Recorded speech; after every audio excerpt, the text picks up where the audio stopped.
Olá, boa tarde. Hoje é sexta-feira, dia 11 de novembro e está começando mais um Diário Legislativo. No nosso jornal, você fica por dentro dos principais assuntos em discussão na Câmara e na cidade de São José dos Campos. Fique agora com os destaques desta edição. Confira o que foi aprovado na sessão desta quinta-feira. Conheça o Fale Conosco, ferramenta que permite ao cidadão tirar dúvidas e fazer críticas e sugestões sobre o trabalho da Câmara e dos vereadores.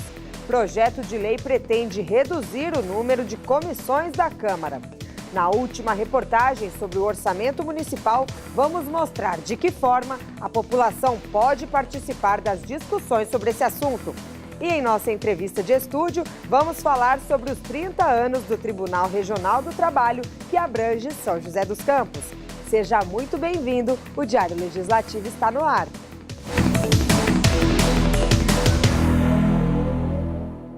Ontem foi dia de sessão plenária aqui na Câmara e agora você acompanha um resumo do que foi destaque no plenário. Veja.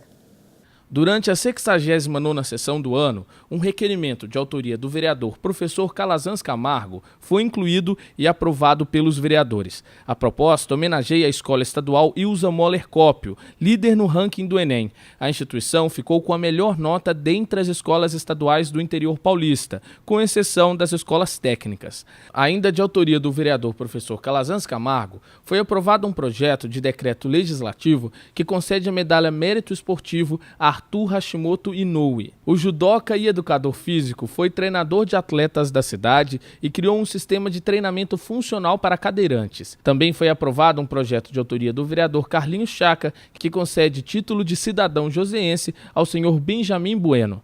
A íntegra desta sessão você confere no nosso canal do YouTube. O trabalho dos vereadores aqui na Câmara poderá sofrer alterações. Isso porque foi apresentado um projeto que pretende reduzir o número de comissões permanentes e prevê também a criação de blocos parlamentares. Veja mais detalhes sobre esse assunto na reportagem. Tramita na Câmara um projeto de resolução que reduz o número de comissões temáticas permanentes na Casa e limita a participação a 2 comissões por vereador, como titular e suplente. Nós temos hoje 16 e mais 2 a serem instaladas. E nós temos 21 vereadores e um presidente. Dos 21 é presidente. Então 20 vereadores para 18 comissões é um negócio meio que absurdo, é meio ilógico. Então, nesse primeiro momento, nós queremos reduzir para 10 comissões, né, fora a comissão de ética. E nessas 10 comissões, a gente realmente agrupa, faz o agrupamento de algumas comissões. Por exemplo, a do trabalho e do desenvolvimento econômico junto com a comissão de economia. Esse é um exemplo. A de proteção animal com a de meio ambiente.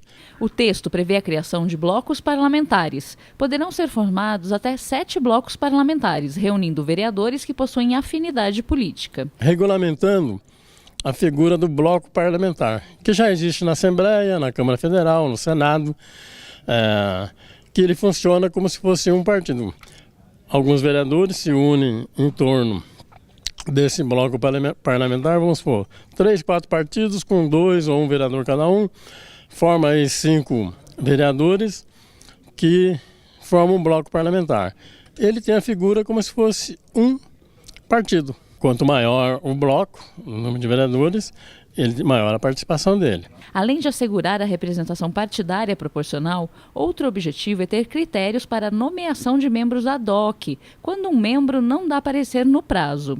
De acordo com o projeto, a substituição será primeiro pelo suplente na comissão, em seguida pelo companheiro de partido e depois pelo princípio da proporcionalidade entre os partidos.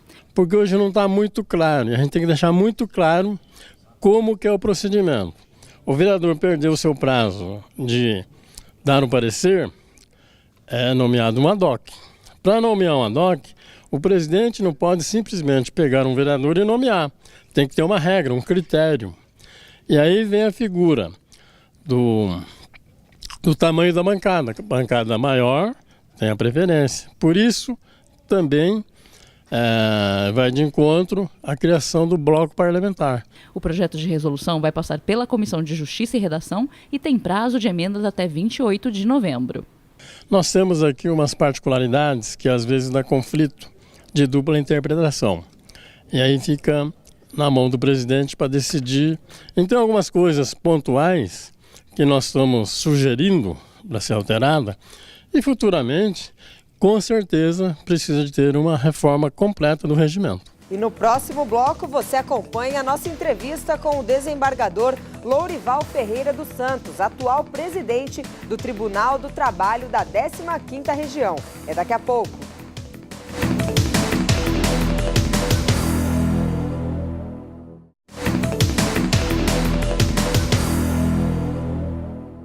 Estamos de volta com o Diário Legislativo. O Tribunal Regional do Trabalho da 15ª Região, que abrange São José dos Campos, está completando 30 anos. E para falar um pouco sobre o trabalho realizado nos últimos anos, nós convidamos para a nossa entrevista de estúdio o atual presidente da instituição, o desembargador Lourival Ferreira dos Santos. Confira.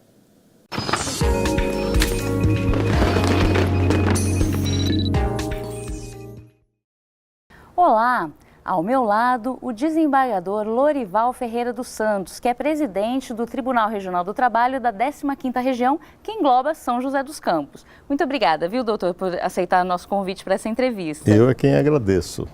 A gente está comemorando esse ano 30 anos da instituição, né? E o senhor está completando 2 anos de gestão. Eu queria que o senhor comentasse os destaques desse tempo todo. Nesse período de crise, de dificuldade econômica, tivemos muitas restrições, com um corte orçamentário da ordem de 30%, mas não obstante isso, fizemos uma boa travessia, porque no âmbito de processo, a Justiça do Trabalho sempre se notabilizou pela rapidez na solução dos conflitos. E o Tribunal Regional do Trabalho lançou um novo olhar sobre as formas de solução consensuais de conflito, ou seja, a mediação e a conciliação. E nós investimos nisso, criamos 8 centros integrados de conciliação e no interior do estado, porque nós temos uma jurisdição de 599 municípios, são 165 órgãos de primeiro grau, né? Então, houve essa distribuição nas 8 circunscrições, 8 centros integrados, e criamos um caso inédito, um centro integrado no 2º grau, que não existia antes. Qualificamos os servidores na escola judicial, e esses servidores, eles têm auxiliado o juiz na mediação, na aproximação, visando a conciliação. Nós temos também instalado no tribunal comitês específicos com aquelas áreas mais vulneráveis. Por exemplo, acidentes do trabalho. Temos um comitê que cuida do trabalho seguro.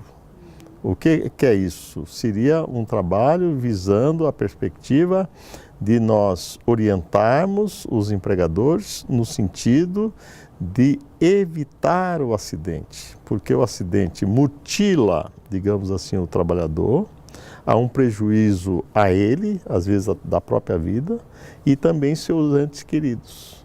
E custa caro para a empresa, né? E que, em última análise, o INSS está promovendo até ação de regresso para reaver o prejuízo que esses acidentes causam, né? Também temos o Comitê de Trabalho Escravo, né? O trabalho escravo, o tráfico de pessoas, né? A discriminação. E agora também criamos lá um comitê de erradicação do trabalho infantil. Né? Há aquela máxima que acham que é melhor a criança estar trabalhando que estar na rua. Não.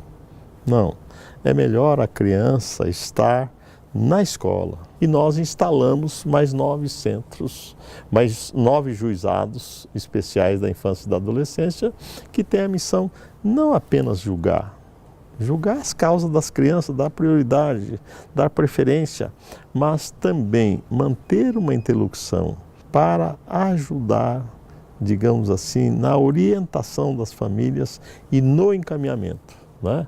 E o que nós fizemos mais? Realizamos também audiências públicas, começando por Campinas. no sentido de valorizar a aprendizagem. Eu não sei se você sabe, mas a legislação de proteção ao menor, né, a Lei 10.097, ela prevê que as empresas devam ter um percentual entre 5% e 15% de adolescentes que estejam estudando, estejam em escola de aprendizagem. Então, está trabalhando e estudando. E hoje há uma... Na prática não acontece, porque há uma deficiência do Ministério do Trabalho, deficiência no sentido de falta de pessoal, não obstante a boa vontade dos doutos inspetores do trabalho, mas falta gente, então não consegue fiscalizar. E nessa audiência pública, nessas audiências, realizamos uma aqui inclusive, nessas audiências públicas que realizamos, convidamos, né, várias empresas, a OAB, o Ministério Público do Trabalho, todas aquelas entidades que têm o dever de proteger as crianças para que a gente pudesse conversar, debater, discutir. Depois dessas audiências públicas, a gente sentiu que saltamos no número de contratações de crianças em idade de aprendizagem. Quer dizer, pode trabalhar um período desde que esteja também numa escola profissionalizante. Então, são várias ações que a gente vem realizando. O ano passado, recebemos no primeiro grau cerca de mais de 322 mil processos. Foram solucionados mais de 280 mil processos no primeiro grau. No segundo grau, recebemos cerca de 116 mil, que vem em grau de recurso. Solucionamos mais de 103 mil processos. Não é pouco. Por quê? Porque nós temos um déficit de servidores que é mais de 1.000 servidores. Mais de 1.000 servidores. Está faltando juízes, está faltando servidores. Mas, não obstante isso, nós temos um bom envolvimento dos magistrados e dos servidores para que a gente alcançasse um bom resultado. Parabéns pelos 30 anos, tanto do tribunal quanto de atuação. Muito obrigada pela entrevista. Eu que agradeço. Nós Muito obrigado. Ficando por aqui. Até a próxima. Obrigado.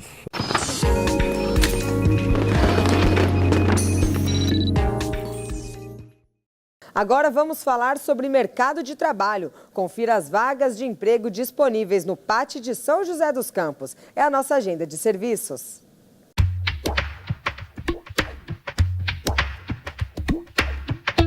O PAT, Posto de Atendimento ao Trabalhador de São José dos Campos, tem oportunidades de emprego para diversas áreas. As vagas disponíveis são para barbeiro, cortador de roupas, encarregado de frios, esteticista, recepcionista, repositor de mercadoria e técnico em telecomunicações. Para se candidatar é fácil, é só comparecer ao PAT levando o RG, CPF, carteira de trabalho e o cartão cidadão. O PAT fica na Praça Afonso Pena, número 175, no centro.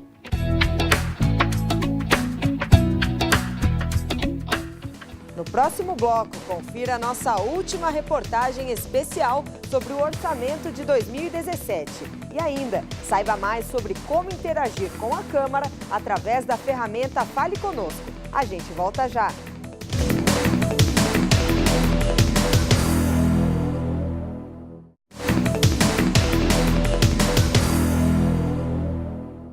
Estamos de volta com o Diário Legislativo. Durante toda a semana, nós exibimos matérias especiais sobre o orçamento de 2017, que será votado em breve aqui na Câmara.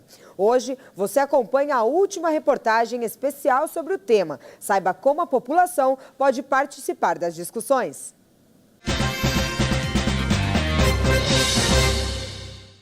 Quando pensamos no projeto do orçamento, pensamos também na palavra investimentos. É na proposta que estão definidos como e onde o governo vai gastar o dinheiro público, e isso afeta diretamente a nossa vida. Por isso, a importância da população participar das discussões que envolvem o orçamento municipal. O projeto é fruto de várias audiências públicas, que têm por objetivo descobrir as necessidades das mais diferentes áreas, como, por exemplo, saúde, educação, transporte, segurança pública. Há uma previsão de arrecadação em torno de uma receita de em torno de 2 bilhões e 700 milhões. E nesse pacote, naturalmente, tem os custeios naturais, né? Que é a manutenção da cidade, os salários, etc. e tal. Mas tem também o investimento. Esse investimento muito tem a ver com o que a população atua. Se ela atuar de forma que ela possa estar acompanhando como viabilizar uma determinada obra em seu bairro, na sua região, ou um serviço, ou um projeto, torna-se importante a presença da nossa população. As audiências públicas são o principal mecanismo de participação popular, mas para garantir que os investimentos previstos no orçamento serão cumpridos, o cidadão também deve fiscalizar o poder público. É importante ainda ficar de olho no trabalho dos vereadores eleitos, porque eles podem criar emendas para alterar a lei orçamentária, fazendo valer as necessidades da comunidade.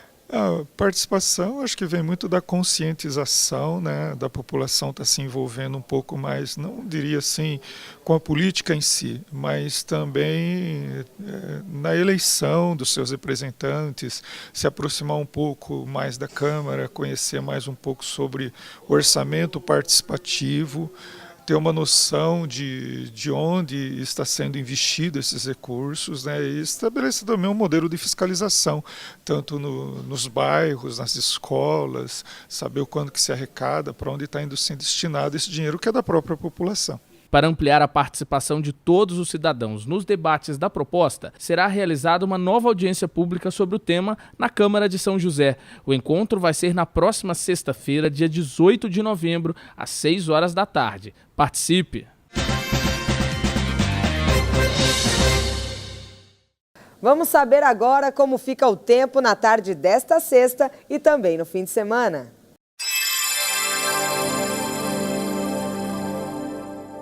A tarde desta sexta-feira fica nublada com grande possibilidade de chuva. A máxima alcança os 31 graus, mínima 22. Amanhã o céu tem curtos períodos de sol e pode chover em algumas áreas. A máxima chega aos 28 graus, mínima 20. Tempo fechado no domingo com chuva a qualquer hora do dia e da noite. A máxima alcança os 26 graus, mínima 18.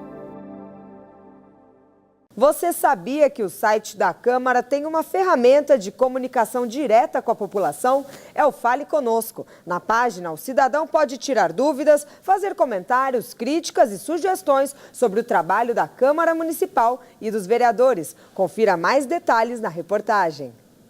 Na ferramenta Fale Conosco, presente no site da Câmara, você, cidadão, tem liberdade para tirar dúvidas e fazer sugestões e críticas sobre o trabalho dos vereadores, sobre os projetos de lei ou até mesmo sobre questões administrativas. É muito simples, basta preencher o formulário com o nome, e-mail, cidade e o assunto da pergunta. Depois é só escrever a sua dúvida ou sugestão. Na ferramenta Fale Conosco, presente no site da Câmara, você, cidadão, tem liberdade para tirar dúvidas e fazer sugestões e críticas sobre o trabalho dos vereadores, sobre os projetos de lei ou até mesmo sobre questões administrativas. É muito simples, basta preencher o formulário com o nome, e-mail, cidade e o assunto da pergunta. Depois é só escrever a sua dúvida ou sugestão no campo Mensagens e enviar. Uma equipe da Secretaria de Comunicação da Câmara é encarregada de responder todas as perguntas. Nenhum questionamento fica sem retorno. Nenhuma fica em branco e tem uma coisa, não existe pergunta indiscreta, não existe pergunta que não possa ser respondida. Nós estamos aqui exatamente para reforçar a transparência que o Legislativo deve ter e atender o munícipe, que ele tem todo o direito de receber a informação que ele busca.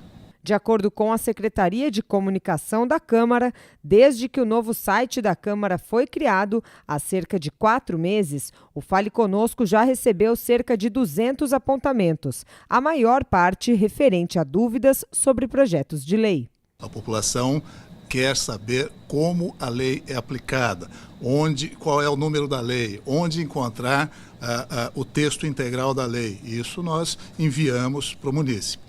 E também existem as demandas que são reivindicações da população, são sugestões, são críticas, e da melhor maneira possível nós procuramos fazer a aproximação entre os gabinetes dos vereadores e os munícipes. Então, se existe, por exemplo, uma crítica de um munícipe, nós informamos os 21 gabinetes de vereadores. Então, essa mensagem chega aos vereadores. Os vereadores podem decidir como entrar em contato com o munícipe nesse caso. A Câmara lembra que sua participação é muito importante na construção da cidadania. E o Diário Legislativo fica por aqui. A gente agradece a sua companhia. Tenha um ótimo final de semana e um ótimo feriado. A gente volta a se encontrar na quarta-feira. Até lá!